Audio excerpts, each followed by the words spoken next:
Bonjour et bienvenue à Every Marseille. Voici le message de ce dimanche passé que j'ai prêché à l'église Porte d'Espoir et ça n'a pas été enregistré et c'est pour ça que je vous retransmets aujourd'hui. Donc j'espère que vous allez vraiment recevoir des bonnes choses, des bonnes révélations de ce message qui est entitré Bâtir une maison d'adoration. Mais avant que je commence le message, il faut que je raconte une petite blague que j'ai appris il y a 5 ou 6 ans. Cette blague commence comme ça. Un vieil homme a rendu visite chez son médecin parce que sa femme était en train de devenir sourde. Le médecin a suggéré une petite épreuve pour voir la taille du problème. Reste loin derrière d'elle et pose une question et avance lentement pour voir à quelle distance elle répond premièrement. Le vieil homme, content d'avoir une solution, rentre chez lui et il voit sa femme dans la cuisine. Chérie, à peu près de 7 mètres au derrière, qu'est-ce qu'on mange ce soir? Après aucune réponse, il avance plus proche en disant qu'est-ce qu'on mange ce soir? Sans réponse, il approche un peu plus. Qu'est-ce qu'on mange ce soir, chérie? Et après, il approche juste au derrière d'elle et il dit qu'est-ce qu'on mange ce soir? Et elle a répondu pour la 4e fois, c'est lasagne. Bon, je ne sais pas si vous trouvez ça drôle ou pas, mais moi oui. Euh, donc, il y a des choses qui sont plus drôles, c'est certain, mais on a toujours besoin de rigoler avec les bonnes humeurs. Amen. Donc, on va commencer ce message, bâtir une maison d'adoration, sur un verset, Romains 12, 1 et 2, qui dit « Je vous encourage, donc, frères et sœurs, par les compassions de Dieu, à offrir votre corps comme un sacrifice vivant, saint, agréable à Dieu. Ce sera de votre part un culte raisonnable. » Waouh! Quel verset! Ce verset-là explique beaucoup au sujet des cultes. Quand j'étais petit, aux États-Unis, on a utilisé le mot culte souvent pour dire sectaire. Une secte était un culte en anglais. Donc quand je suis arrivé en France et commencé à apprendre que les évangéliques, les protestants, ils appellent leur messe, comme les catholiques disent messe, les protestants disent culte, j'ai commencé à dire, non, j'ai du mal à dire que c'est un culte parce que c'est une secte aux États-Unis et je ne voulais pas avoir rien à voir avec un culte. Donc, qu'est-ce que ça veut dire un culte? C'est en fait un moment de louange, c'est un louange, c'est une adoration. Et c'est exactement ce que Paul est en train de dire, que notre corps offert comme un sacrifice vivant, saint, agréable à Dieu, ça c'est un culte raisonnable. Un culte, c'est-à-dire une adoration, une louange. Et qu'est-ce que Dieu veut en tant qu'adoration? C'est tout notre corps, tout notre intellect, toutes nos émotions, toute notre âme offerte vivant. C'est-à-dire que je suis toujours vivant, mais je suis en train de mourir à moi-même. Je ne veux pas faire ce que je veux faire parce que je veux faire ce que Dieu veut faire. Et en fait, ça parle d'un culte qui est toute la semaine. L'idée d'avoir un culte les dimanches matins, c'est bien, c'est super et c'est nécessaire et ça suit la tradition de l'Église du Nouveau Testament. Mais en même temps, le culte raisonnable dont Paul parle ici, c'est le style de vie qu'on vit tous les jours.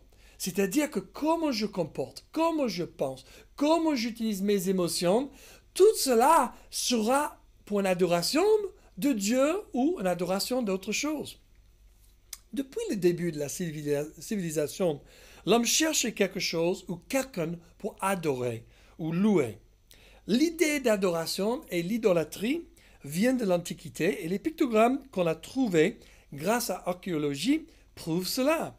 Les archéologues ont trouvé des idoles, des dessins dans les caves, sur les murs, dans les tombeaux, etc. Et c'est facile pour nous à comprendre cette idée parce que, en tant que chrétiens, nous croyons que Dieu nous a créés et a créé tout le monde sur la terre avec un désir de le connaître, un désir de l'adorer. Tout le monde adore et loue quelque chose ou quelqu'un. Soit les joueurs de foot, soit les chanteurs, soit nous-mêmes, ou soit Jésus-Christ, notre Dieu. Nous sommes créés pour adorer Dieu. Mais c'est quoi exactement l'adoration? Donc on va commencer avec le mot en hébreu pour adoration ou louange. Il est shaka. Ah oui, il faut répéter ça avec moi. Chaka. Ah, ça fait du bien de dire chaka. C'est-à-dire courber les genoux, se prosterner. Euh, et aussi utilisé dans le sens général pour venir à adorer Dieu. Et ce mot est utilisé plus que 170 fois dans l'Ancien Testament. Louer, adorer, se prosterner, vraiment de rendre humble devant Dieu et glorifier son nom. Et ça, c'est quelque chose d'intéressant, connecté avec ce que Paul a dit. Encore, on va réviser ce verset. Je vous encourage donc, frères et sœurs, par la compassion de Dieu, à offrir votre corps comme un sacrifice vivant, saint, agréable à Dieu. Ce sera de votre part un culte raisonnable. Dans ce passage, on voit que Paul enseigne que l'adoration de notre culte raisonnable est d'offrir notre corps comme un sacrifice vivant, saint, agréable à Dieu. C'est-à-dire que notre moment de louange du dimanche matin n'est pas le culte, entre guillemets, mais ça fait partie du culte qu'on vit tous les jours de la semaine. Ce qui compte pour la louange, ce qui compte pour l'adoration, ou un culte raisonnable devant Dieu, si tu veux, c'est comment on se comporte, nos attitudes, nos paroles chaque minute de chaque jour de la semaine, tous les jours de nos vies. On loue le Seigneur toute la journée, ou on loue quelque chose ou quelqu'un d'autre. Ouch, je sais, ça fait mal, mais c'est la vérité. Et Jésus a dit, si tu connais la vérité, tu seras en fait guéri. Tu peux être en fait complète. Donc, on ne peut jamais connaître Dieu et être restauré sans qu'on connaisse la vérité d'abord. La vérité est notre ami. Mais ce n'est pas évident de vivre pour Dieu toute la journée. Ce n'est pas évident d'honorer Dieu et glorifier Dieu et louer Dieu toute la journée. Et ce n'est pas évident. Donc c'est quelque chose tellement intéressant que ça me rappelle d'un ami de moi. Ça fait combien d'années maintenant? 8 ans peut-être, 7-8 ans. Un ami de moi, il a décidé un jour, je veux plus de Dieu et mon passé n'est pas le même passé que je veux pour mon avenir. C'est-à-dire que tout ce que j'ai expérimenté avec Dieu jusqu'à ce moment-là, je crois que c'était bloqué. Je crois qu'il y avait des cadres dedans et on a mis Dieu dans une boîte. Et je veux voir si Dieu est plus large que la boîte que j'ai créée et que notre dénomination a créée. Donc lui, il a juste décidé, je vais essayer d'adorer Jésus toute minute de toute la journée, chaque jour, 24/7. Et quand il m'a expliqué ça, j'ai dit, bon, ça c'est incroyable. Bon, il est venu d'une certaine pensée théologique qui ne croyait plus dans les dons du Saint-Esprit et le mouvement du Saint-Esprit, les manifestations de grâce du Saint-Esprit aujourd'hui. Il croyait que les miracles, les guérisons, tous les dons du Saint-Esprit, comme de parler et chanter en langue, prophétie et tous les miracles, ils sont déjà passés avec l'âge des apôtres avant 100 ans. L'année 100 ans. Donc ça, c'est quelque chose déjà qui m'embête, parce que dès que tu dis que Dieu fait plus des miracles, quel type de Dieu est-ce que tu loues, hein? Un Dieu qui est impotent, un Dieu qui est capable, hein? Désolé, mais ça c'est contradictoire avec ce que la Bible enseigne. Mais bon, ça c'est un sujet pour l'autre jour. Mais mon ami, il a commencé à mettre la louange dans ses oreilles. Il commençait à louer Dieu avec ses paroles, avec ses chants toute la journée. Il se levait, il lisait la Bible, il racontait la Bible, il commençait à louer le Seigneur, il priait, il déclarait la parole de Dieu. Toute la journée, il faisait ça, même en train de travailler et à trouver un moyen pour louer le Seigneur. Et il a commencé à comprendre que louer le Seigneur, c'est pas juste avec les chants et les prières et les déclarations et lire la Bible, mais aussi c'est comment on comporte vers les autres. Ça peut être une adoration ou une louange ou un sacrifice vivant pour Dieu. Comment je traite les autres, quel type de pensée est-ce que je supporte dans ma tête, ou est-ce que je capture chaque pensée et je l'envoie dans une autre direction si ça ne vient pas de Dieu. Toutes choses, nos attitudes, et toutes ces choses, il a commencé à constater que c'est pas bien ça, il faut honorer Dieu. Et il a commencé au fur et à mesure, je crois 2 semaines après il a commencé, il s'est réveillé à minuit en train de parler en langue, la première fois dans sa vie, et les choses comme ça ne sont jamais arrivées dans sa vie jusqu'à ce moment-là. Il m'a appelé le lendemain, Matt, tu vas jamais croire ce qui se passe. En fait, je me suis réveillé en parlant en langue. Et j'ai dit, ah bon, superbe, c'est super. Oui, mais ma dénomination n'accepte pas ça. Je dis, désolé, mais soit tu sers Dieu, soit tu sers une dénomination. C'est qui d'abord? Il a, oui, tu as raison, je vais servir Jésus. Donc, c'était le commencement d'une nouvelle vie pour mon ami. Il commençait à prophétiser, il commençait à aider les gens, servir les gens comme jamais avant. Et le fruit dans sa vie commençait à multiplier à partir de ce moment-là que l'adoration, il a commencé à essayer d'adorer Dieu avec chaque moment de la journée. Oh, quel défi! Quel défi d'essayer de sanctifier nos vies, d'utiliser chaque petite gramme d'énergie qu'on a, chaque gramme de puissance qu'on a, la volonté qu'on a pour honorer Dieu. Wow! Ce chemin-là, peu importe si tu es disciple de Jésus depuis longtemps ou juste aujourd'hui, Dieu a un chemin pour toi aussi vers l'adoration, vers la louange comme mon ami. Ce chemin est un chemin de maturité, de développement, de la croissance. Il veut que tu commences comme bébé et tu deviennes mature, adulte en Christ, sans perdre la foi d'un enfant. C'est un chemin de guérison, réconciliation et restauration pour découvrir qui tu es vraiment en Jésus-Christ. Et une clé pour grandir dans le Seigneur et développer notre vie d'adorateur de Dieu. Il faut développer d'abord un style d'adoration. Il faut m'entendre. C'est pas le fait de développer ou chercher Dieu dans l'adoration toute la journée. C'est pas juste chanter toute la journée sans arrêter. C'est pas que ça. En fait, on va regarder la vie de David brièvement. La vie de David dans l'Ancien Testament est superbe. C'était un berger des brebis. Et en train d'être un bon berger vers les brebis, protéger, pourvoir, etc., il a découvert que Dieu est comme un super grand berger. Et nous sommes comme des brebis. Et Dieu aime bien pourvoir et nous protéger aussi. Donc, David a découvert Dieu dans les pâturages, loin des hommes. Il chantait à Dieu. Il parlait avec Dieu toute la journée. Il était perdu dans la présence de Dieu plusieurs fois. Il s'éclatait dans la présence. Il dansait dans la présence de Dieu. Et dans les moments du danger, en tant qu'ado, il avait une confiance pour combattre le lion et l'ours. Les batailles qui allaient construire une confiance en Dieu en lui, qui va l'amener jusqu'à la défaite du géant Goliath plus tard. Toute la force qu'il avait était une force spirituelle qui lui a donné la puissance du ciel avec la sagesse du ciel pour avancer et gagner la victoire dans le naturel. Votre vraie force aujourd'hui vient de l'esprit. Si vous développez cette vie spirituelle, vous allez être prêt pour n'importe quel lion, ours ou géant qui arrive.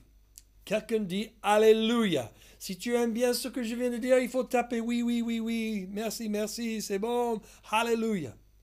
La leçon clé pour ce moment-là, j'aimerais bien juste souligner. La vie d'un adorateur est une vie quotidiennement engagée du cœur de son être pour adorer, honorer et louer notre Papa au ciel.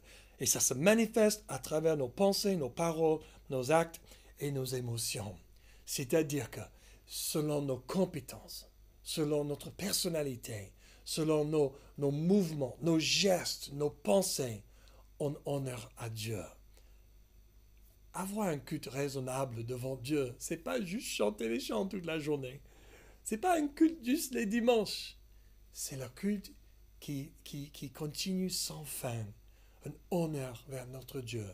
Et quand on offre nos vies comme des corps, des sacrifices vivants, ça monte comme un parfum qui est favorable dans les narines de Dieu. Et il dit, waouh, ce sont mes enfants là. Et il retourne la grâce, il retourne la miséricorde, il retourne la capacité d'élargir et d'être la personne qui nous a appelés d'être. Donc, bâtir une maison de louange.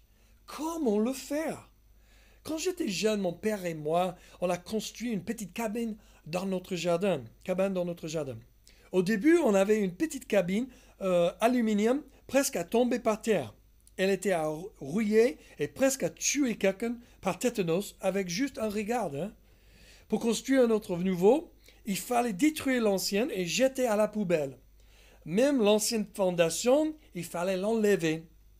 Après, on a préparé le terrain pour le béton. Seulement après que la fondation a séché, on pourrait commencer le bâtiment. Ce n'était pas l'heure à mettre toutes les décorations, ni même l'équipement du jardin dans la petite maison, n'est-ce pas? On dit souvent combien il est important à faire une bonne fondation dans nos vies. Et c'est pour ça qu'on a le Purple Book, on a le petit livret face à face, pour mettre les bonnes fondations dans nos vies. Et après la fondation, on commence avec des choses en bas, et on continue avec les murs, et le toit, etc. Après tout ça, on a fait l'intérieur, et enfin tout l'équipement, et après les décorations. Il y avait un ordre à suivre pour que le projet reste debout. Et c'est la même chose avec nos vies. Il faut suivre le bon plan. Il faut toujours avoir une bonne fondation. Et souvent, on a construit des choses dans nos fondations qui sont fausses. On a cru un mensonge et on a mélangé ça avec le béton de bonnes choses. On a mélangé certaines vérités avec certains mensonges. Soit des choses de nos passés, soit des choses... on a juste cru quelque chose, on a entendu quelque chose de notre chrétien qui n'était pas bien, et on l'a capté et on l'a mélangé dans notre fondation. C'est pour ça que c'est très important de vraiment baser notre fondation sur la Bible qui ne change pas. Les avis des hommes changent tout le temps. Regarde 2000 ans d'histoire de christianisme et tous les changements, toutes les traditions d'hommes qui ont été créées par rapport aux avis des hommes. Mais quand on revient à la Bible, ce qui a été écrit avant Jésus-Christ, dans l'Ancien Testament, et les premiers 100 ans autour de la vie de Jésus-Christ, les années de Jésus-Christ vivant, on voit que les choses qui sont déjà écrites ne changent plus. Et c'est pour ça qu'il fallait avoir l'Église orthodoxe ont divisé de l'Église catholique. C'est pour ça qu'il y avait une division entre la Réformation et l'Église catholique. Parce que l'Église catholique a continué à faire certaines traditions, elle continue à développer, et c'était toujours par rapport à ce que le pape dit, l'autorité là. Donc quand les catholiques continuent à changer les choses, les réformeurs, ils sont arrivés à la Bible, ils disent, mais toutes ces choses qu'on fait, 95 différentes choses qui sont faites aujourd'hui ne sont pas bibliques, ce que Martin Luther a dit. Il voulait juste réformer l'Église catholique, il ne voulait pas commencer une nouvelle dénomination qui s'appelle le protestantisme, etc. Donc l'idée, c'est qu'on revienne à ce qui est vrai, ce qui ne change pas. Donc si on veut fonder nos vies sur le roc de Jésus-Christ, il faut fonder sur ce que la Bible dit. Donc si vous n'avez pas un style de vie de lire la Bible tous les jours, vous êtes en train de rater une bonne fondation. Point.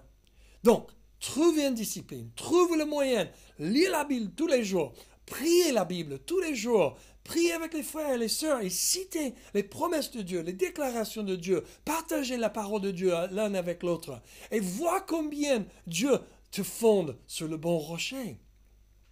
Amen.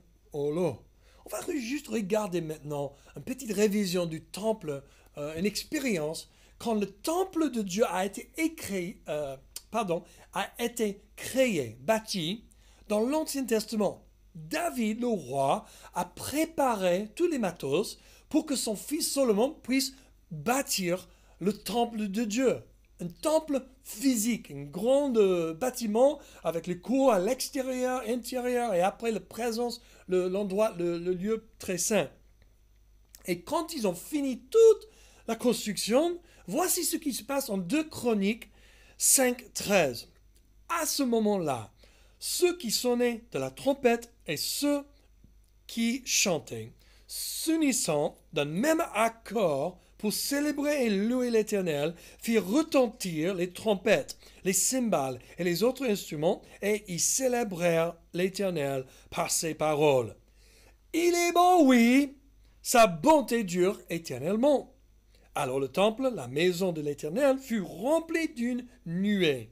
Les prêtres ne purent pas reprendre leur service à cause de la nuée. La gloire de l'Éternel remplissait en effet la maison de Dieu. Wouh! Ça me fait tellement de bien, j'espère pour vous aussi, que quand on est en même accord, quand on s'unisse avec les instruments, avec nos voix, avec notre adoration, des moments de louange musicale dans ce sens-là, la présence de Dieu peut manifester dans telle une force que même les leaders, les prêtres, les leaders ne peuvent plus continuer de gérer la congrégation. Ça, c'est tellement drôle, c'est tellement magnifique d'imaginer que je suis en train de prêcher ou on est en train de louer le Seigneur et tout d'un coup, la présence de Dieu est tellement forte, comme les nuages arrivent, comme le brume, il arrive à Marseille parfois, il remplit l'endroit où on loue le Seigneur et personne ne peut parler, personne ne peut faire rien, on tombe par terre. Oh là là! J'ai déjà assisté à certains cultes comme ça, où la présence de Dieu était épais. Même dimanche passé, il y avait un moment où la présence de Dieu était tellement précieuse et tellement bien. Mais ces choses-là, on touche juste le commencement de la présence de Dieu. Dieu veut nous éblouir avec sa présence. Et on continue en 2 Chroniques 6, 2. Un peu plus loin, il dit, alors Salomon dit, l'Éternel a déclaré vouloir habiter dans l'obscurité. Et moi, j'ai construit une maison qui sera ta résidence, un endroit où tu habiteras éternellement. Salomon a construit un temple ou maison pour Dieu. Et quand le peuple l'ont rempli de louanges de toutes sortes, la gloire de Dieu a rempli la maison, autant que les prêtres étaient empêchés à continuer leur service. Est-ce que vous voulez expérimenter la présence de Dieu comme ça? Pause, réflexion. Où est votre limite avec Dieu? Qu'est-ce que vous voulez vraiment? Vous voulez être proche à Dieu? Expérimenter Dieu? Ou est-ce que vous voulez juste avoir une connaissance dans la tête de Dieu? Et souvent aujourd'hui, notre christianisme dans le monde autour de nous, c'est plein de connaissances dans la tête, mais très peu d'expérience de cœur et, franchement, physique. Dieu ne voulait jamais avoir une relation avec notre tête. Il voulait avoir une relation avec notre être. Donc fais attention que tu ne construis pas une fondation de tête et pas de être. Le peuple, il louait Dieu avec des instruments et toutes sortes. Et ils ont répété une phrase. Il est bon, oui, sa bonté dure éternellement. Il dit qu'il répétait cette phrase. Et souvent, quand on est dans les moments de louange, de chanter les chants, on répète les mêmes phrases. Mais pourquoi? Pourquoi? Oh là là, les gens, ils se plaignent tout de bête. Pourquoi on fait le même refrain 2 fois, 3 fois, 4 fois? C'est pas embêtant ça? Ça dépend. Parce que Dieu, il est arrivé après plusieurs répétitions. Pourquoi? Moi, je constate parce que on va juste continuer à répéter les mêmes choses jusqu'à ça tombe dans le cœur. Jusqu'à la révélation arrive que Dieu, il est vraiment bon. Oui. Hey, sa bonté, il est bon, mais sa bonté dure éternellement. Il va jamais s'arrêter d'être bon. Quelle révélation! Mais parfois on chante jusqu'à on reçoit la révélation. On continue à chanter jusqu'à tout le monde commence à dire ah oui, c'est vrai! Et j'ai des histoires dans ma vie où j'étais obligé de répéter des choses que Dieu m'a données. Et c'était après 20 ou 30 fois que je répète le même verset en déclarant un verset que la révélation a cliqué. Est tombé en place. Et je dis, oh mince! Et je commence à pleurer et ça transforme la vie. Oui, on va répéter des choses, hein? Et cette phrase a été proclamée depuis le temps de Moïse, pas juste dans ce moment-là. Mais c'est une phrase que le peuple d'Israël, ils ont appris depuis des années, des siècles même. Même quand la loi est arrivée, c'était la déclaration du peuple de Dieu. C'est biblique à bâtir une maison pour Dieu, mais c'est plus important à remplir la maison avec la louange de toutes sortes de talents et compétences. Oui, on peut bâtir quelque chose, une structure ou même des petites habitudes. Mais comment est-ce qu'on va remplir les habitudes? Comment est-ce qu'on va remplir les structures? Est-ce que Dieu veut qu'on bâtisse une maison physique aujourd'hui? Moi, je suis un peu partagé, oui, bien sûr, mais pas que ça. Et plus important, bâtir la maison qui est déjà nous. Parce que nous sommes le temple du Saint-Esprit. Nous sommes le temple aujourd'hui. On va parler un peu plus de ça en quelques versets ici. Et après, on va conclure le message. En Matthieu 16, Jésus dit, « Et moi, je te dis que tu es Pierre et que sur ce rocher, je construirai mon église et les portes du séjour des morts ne l'emporteront pas sur elle. » C'est-à-dire que Jésus est en train de dire qu'il bâtit sa maison sur quoi? En fait, il faut connaître le contexte là. Que Jésus était en train déjà de demander qui est-ce que les gens pensent que je suis? Il dit, bon, Jean-Baptiste ressuscité ou Élie, le prophète ressuscité parce que tu fais tellement de miracles, tu fais des choses incroyables, des guérisons, il faut que tu sois quelqu'un de ressuscité. Peut-être ils sont en train de penser. Et Jésus revient vers Pierre. Il dit, mais qui est-ce que tu penses que je suis? Et Pierre dit, tu es le Christ, le Messie, le Messie envoyé par Dieu pour sauver le peuple d'Israël et le monde. Ok, ça c'est pas juste un petit truc à dire. Dans l'époque, c'était pas juste dit tous les jours que oh je connais le Messie ou j'ai rencontré le Messie. Non, le Messie a été prophétisé pendant 600 ans au moins. Un homme va venir, il sera le Messie qui va sauver le peuple d'Israël. Donc, pour Pierre de juste sortir ça de sa poche, c'est pas logique. Parce que tu peux être accusé de blasphème. Et en fin de compte, il a été accusé de blasphème, Pierre et Jésus, bien sûr, d'être le Fils de Dieu. Mais là, Jésus est en train de répondre à cette révélation que Pierre a reçue en disant...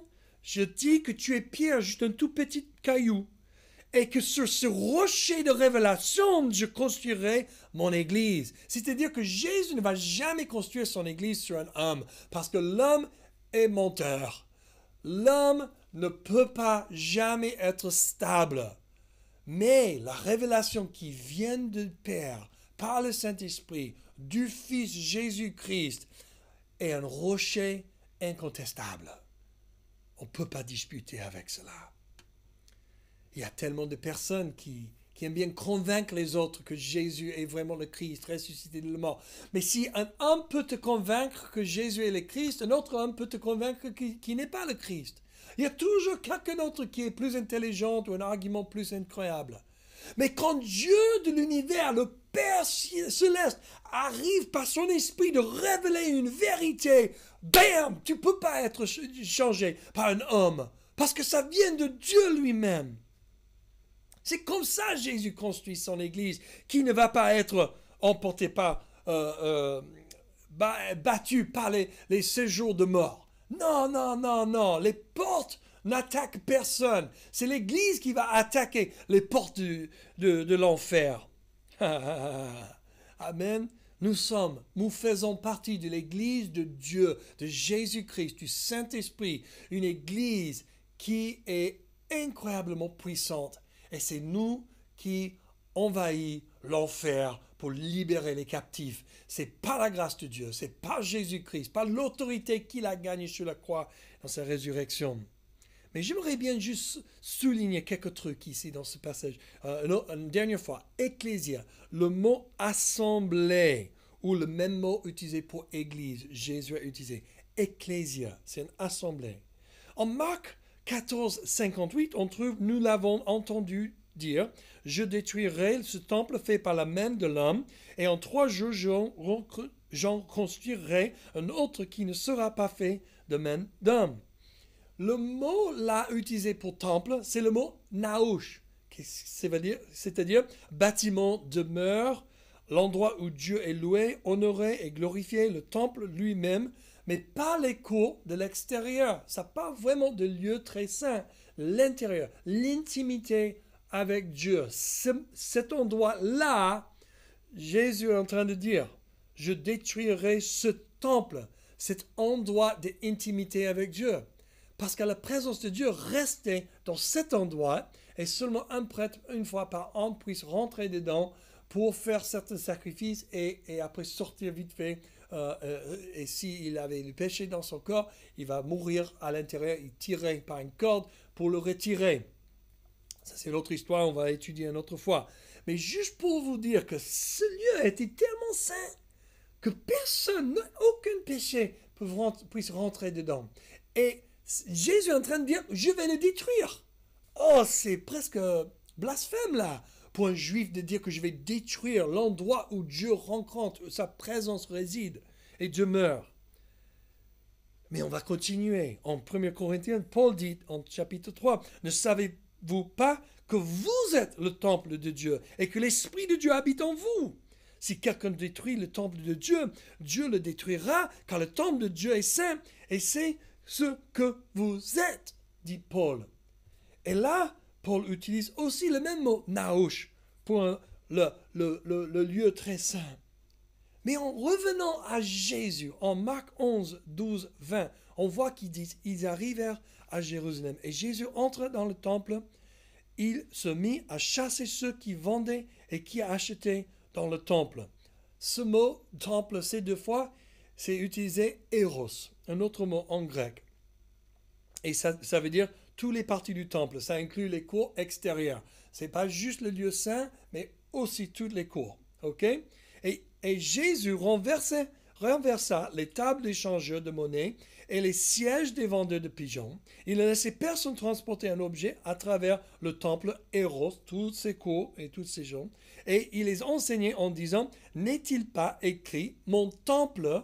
Mais Jésus change le mot là pour oikos, un autre mot en grec pour foyer, famille, maison. Ça parle de l'intimité de la famille et pas juste une intimité d'un endroit où demeure la présence de Dieu. Et il dit, mon temple, ou mon oikos, sera appelé une maison, ou un oikos, de prière pour toutes les nations. Mais vous en avez fait une caverne de voleurs. Qu'est-ce que Jésus est en train de dire? Il est en train de dire qu'on va complètement recommencer ces choses. Et le but que j'avais au début de tout ce monde, que mon esprit réside, demeure dans les temples des êtres humains, soit complètement restauré. Et on a fait le tour pendant toutes ces années pour expliquer que, à cause du péché, la présence de Dieu ne pouvait pas demeurer en homme. Mais maintenant, tout ce système va être complètement remplacé par le Saint-Esprit qui va vivre à l'intérieur d'homme encore. Chez moi, ma maison, mon foyer. Alors, sans continuer trop loin, je vais juste faire quelques applications. Avec ces révélations et compréhensions, qu'est-ce que Dieu nous dit maintenant? Bâtissez une naouche, une maison, un temple, un oikos de louange et adoration chez vous. L'intérieur et l'extérieur. En intimité, sans inclure les autres dans votre sphère d'influence, et aussi, éventuellement, inclure les autres. Mais comment? Tout commence vers l'endroit le plus intime et intérieur, toi-même. Prochain niveau, ta famille, ton foyer, ta maison, ta propriété. Ton sphère d'influence, après ça, qui inclut les voisins, collègues et l'extension de la famille. Voici 6 étapes pour bâtir une maison d'adoration très pratique. 1. Développer ta vie de prière, c'est-à-dire ta communication avec Dieu. Seul, avec ta femme, avec tes enfants, avant la journée commence, pendant la journée, à la fin de la journée, comme Jésus, si possible, il a commencé tous les jours avant que le soleil se lève. Donnez la première partie de la journée au Seigneur si tu peux arriver. Même si c'est juste un verset, tu cibles un verset, tu pries ce verset, tu dis Seigneur, ma vie est à toi aujourd'hui, on y va ensemble. Voilà. 2. Devenir une personne de la parole de Dieu. Cultiver une faim pour la parole chaque jour. Le plus on mange la parole de Dieu, le plus on devient affamé. C'est pas comme le monde aujourd'hui. J'ai faim, alors je mange. Mais la parole, c'est différent. Je mange, et alors j'ai plus de faim. Le plus on lit la Bible, le plus on veut lire la Bible. Le plus on prie, le plus on veut prier. C'est comme ça dans le monde spirituel. Méditer, proclamer, prier dans ta vie, sur les tiennes, ton sphère d'influence. Écoutez des bons enseignements, notre Église, notre mouvement protestant et évangélique. Bien sûr, faites attention à qui vous entendez. Pas tout le monde qui se proclame protestant et évangélique est bon. Ève a écouté au diable et a été déçue. Tout ce que l'Internet dit n'est pas vrai contre l'avis populaire. Troisièmement, chanter au Seigneur ensemble en famille. La louange est des choses qui sont édifiantes et qui aident les enfants d'être encouragés, restaurés et rafraîchis.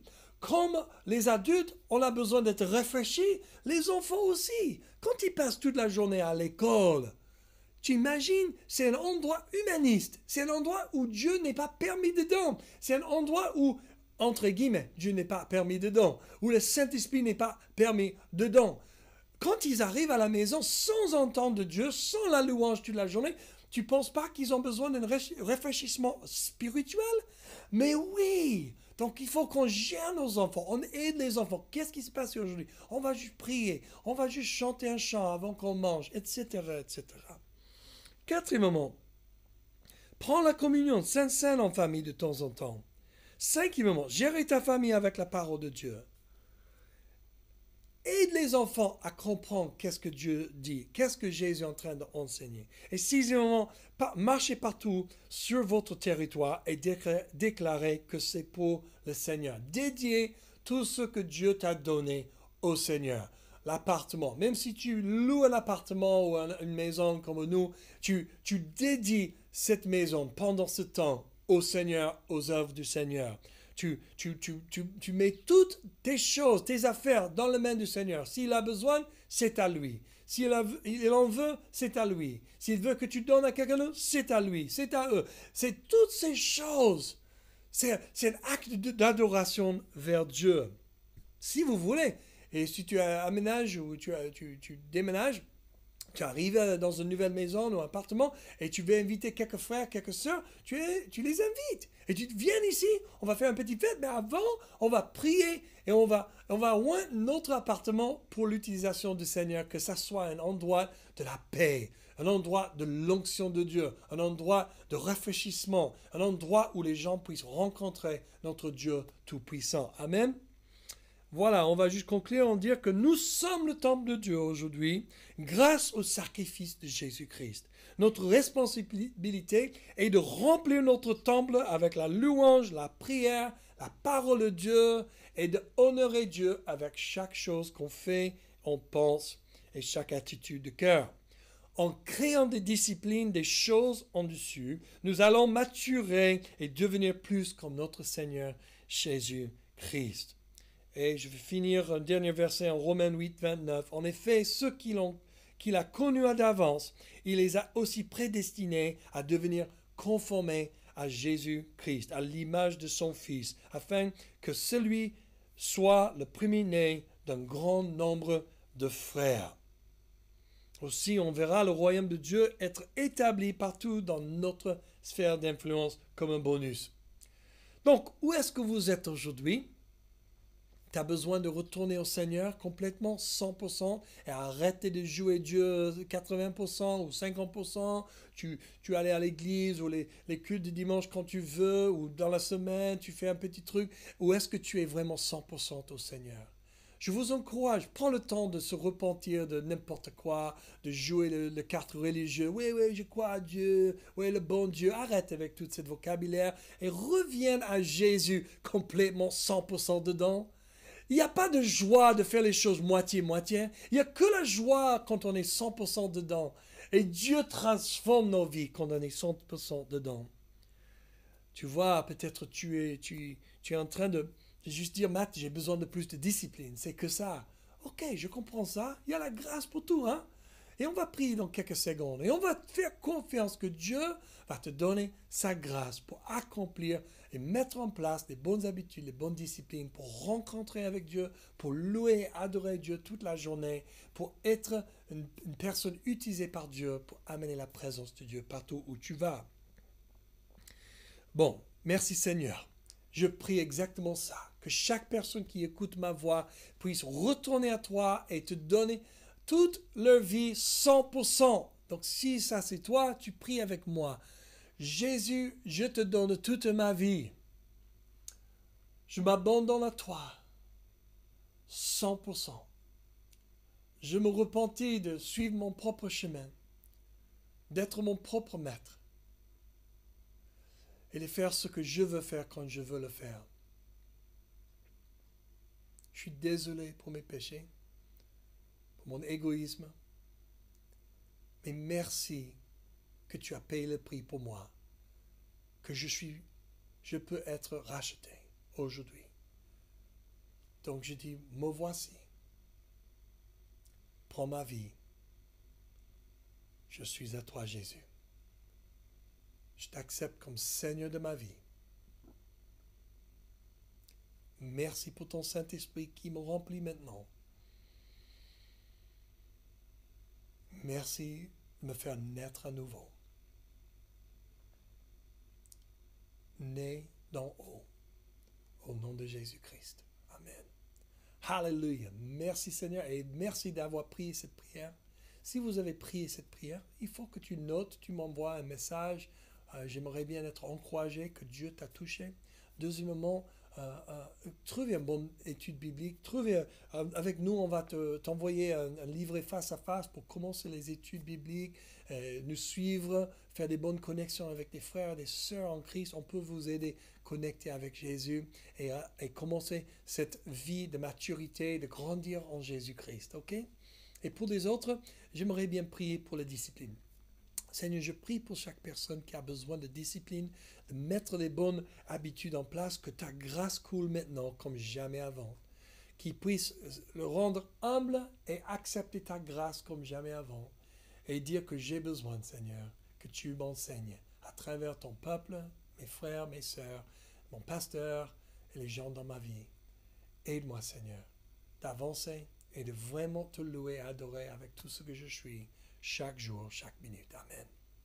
Amen, amen, amen, amen. Que des bonnes choses, que des bonnes nouvelles là. Donc, merci bien d'être là. Merci bien d'écouter ce message. Et suivez-nous, surtout, sur notre site internet enmarseille.fr. Ça, c'est une manière que tu peux nous suivre. Deuxièmement, sur notre chaîne YouTube, Every Nation Marseille, tout autographe.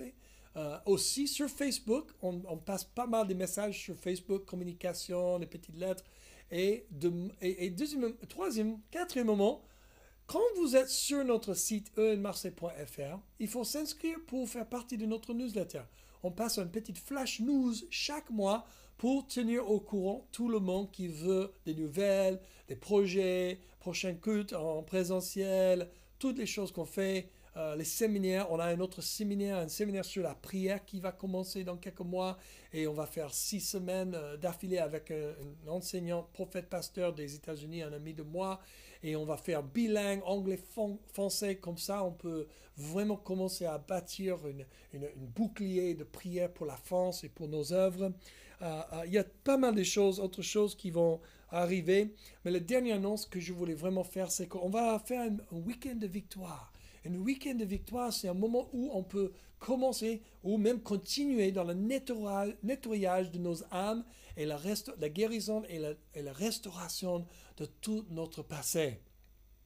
C'est un week-end incroyable, très important pour chaque croyant. On veut que toute personne qui a donné la vie à Jésus, tu rentres complètement dedans. Même si tu viens de donner ta vie à Jésus aujourd'hui, tu peux participer. Mais par contre, il y a une préparation de 5 semaines qui commence, je crois que c'est la semaine prochaine, c'est la deuxième semaine de mars, je crois que c'est le 11, 12, 13, 14, 15 mars le soir. Et on va commencer ce soir-là sur Zoom. Donc il faut que tu t'inscris, comme ça on peut passer le lien et que tout le monde soit rassemblé pour les lundis soirs pendant 5 semaines en préparation pour le week-end qui se passera le 16-17 avril chez Matania, une colonie juste à côté de Marseille.